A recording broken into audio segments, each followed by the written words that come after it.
Where is everyone? Oh, don't tell me I came into work on a Sunday again. Tick-tock.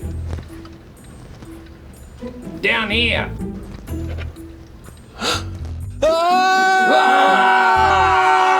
Stop screaming! Sorry, I've just never heard a clock talk before. Tick, sure, but talk? I can sing too.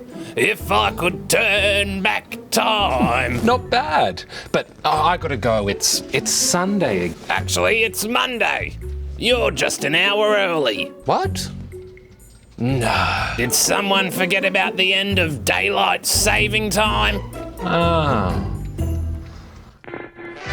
If you're like me and you live in New South Wales, Victoria, South Australia, Tasmania, or the Australian Capital Territory, you might be feeling like time's playing a trick on you. But actually, it's just the end of daylight saving, when at 3 a.m. on the first Sunday of April, clocks move back an hour. That's right. It's to give us an extra hour of sleep just once a year. Yeah, nah. Well, what then? To give us an extra hour so we can go catch bugs? Well, actually, kind of.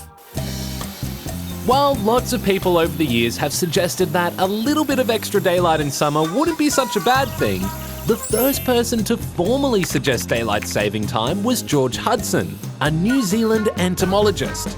He wrote a paper in 1895 proposing a plan to change the clocks by 2 hours, to give him more time in the afternoon to collect insects.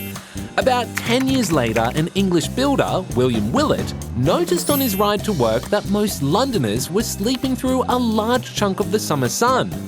So he also suggested moving the clocks forward, but by only 1 hour, which conveniently would also allow him to play golf for longer in the afternoon.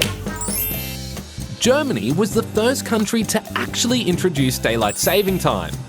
During the First World War, the German Empire decided to take advantage of the daylight and save on coal by turning the clocks forward by an hour in the summer, then back again in the winter. And soon, Britain and most of Europe followed. Tick-tock. What? Nothing. I'm a clock.